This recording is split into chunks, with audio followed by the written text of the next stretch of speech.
वट सावित्री की व्रत कथा। यह कथा सत्यवान सावित्री के नाम से उत्तर भारत में विशेष रूप से प्रचलित है। कथा के अनुसार एक समय की बात है कि मद्र देश में अश्वपति नाम के धर्मात्मा राजा राज करते थे। उनकी कोई भी संतान नहीं थी। राजा ने संतान हेतु बहुत तपस्या की।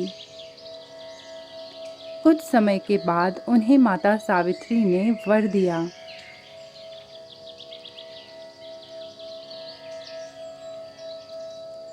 वर स्वरूप उन्हें कन्या की प्राप्ति हुई, जिसका नाम उन्होंने सावित्री रखा। विवाह योग्य होने पर सावित्री के लिए धूमत्सेन के पुत्र सत्यवान को पति रूप में वरण किया। सत्यवान वैसे तो राजा का पुत्र था, लेकिन उनका राजपाट सब छिन गया था और अब वह बहुत ही दरिद्रता का जीवन जी रहे थे। उसके माता पिता की आंखों की रोशनी भी चली गई थी।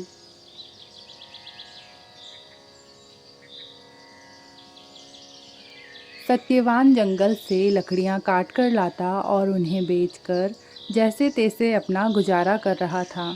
जब सावित्री और सत्यवान के विवाह की बात चली तो नारद मुनि ने सावित्री के पिता को बताया कि सत्यवान अल्पायु है और विवाह के कुछ समय के बाद उसकी मृत्यु हो जाएगी। हालांकि राजा अश्वपति सत्यवान की गरीबी को देखकर पहले ही चिंतित थे और सावित्री को समझाने की कोशिश में लगे थे। नारद मुनि की बात ने उन्हें और चिंता में डाल दिया। सावित्री ने किसी की नहीं सुनी और अपने निर्णय पर अड़िग रही। अंततः सावित्री और सत्यवान का विवाह हो गया। विवाह के बाद वह दोनों सुखपूर्वक रहने लगे। समय बीतता गया और अब वह दिन भी निकट आ गया। सावित्री सास ससुर और पति की सेवा में लगी रही। एक दिन नारद मुनि ने आकर सावित्री को सत्यवान की अल्पायु के बारे में सब कुछ बताया। अब सावित्री परेशान हो गई और सत्यवान के लिए चिंता करने लगी।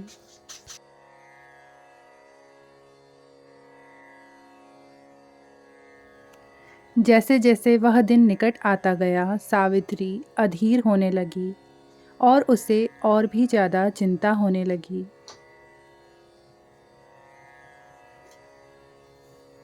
वह अपने ईश्वर का ध्यान और पितरों की पूजा करने लगी।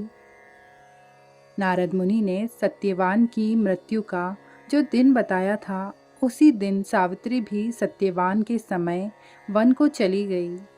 वन में सत्यवान लकड़ी काटने के लिए जैसे ही पेड़ पर चढ़ने लगा, उसके सिर में असहनीय दर्द होने लगा और वह सावित्री की गोद में सिर रखकर लेट गया।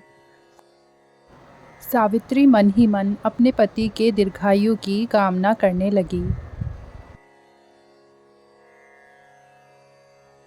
कुछ समय के बाद उनके समक्ष स्वयं यमराज खड़े हुए दिखे। जब यमराज सत्यवान के जीवात्मा को लेकर दक्षिण दिशा की ओर चलने लगे, पतिव्रता सावित्री भी उनके पीछे चलने लगी। आगे जाकर यमराज ने सावित्री से कहा, हे पतिव्रता नारी, जहाँ तक मनुष्य साथ दे सकता है, तुमने अपने पति का साथ दे दिया। अब तुम लौट जाओ।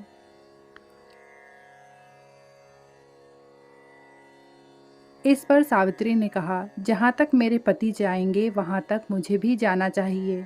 यही सनातन सत्य है।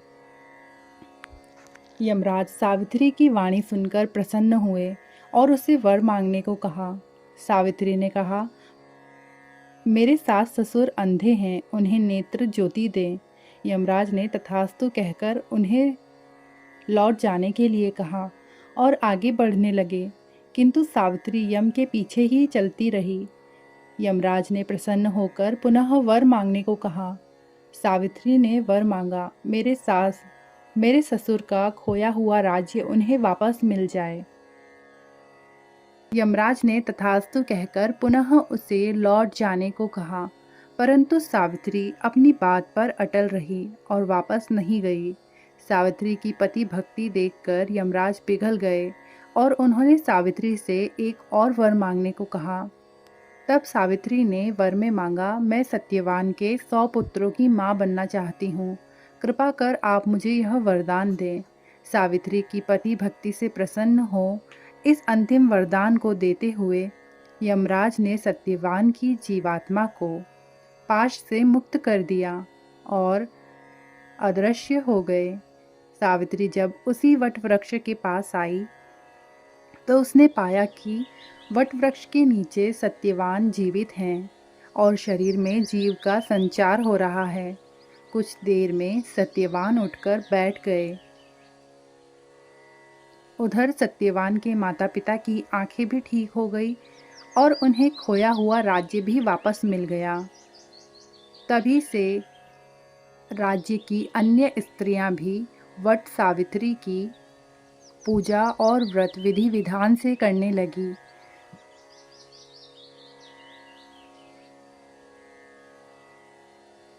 मान्यता है कि इस दिन सौभाग्यवती स्त्रियां अपने पति की लंबी आयु, स्वास्थ्य और उन्नति और संतान के लिए यह व्रत रखती है।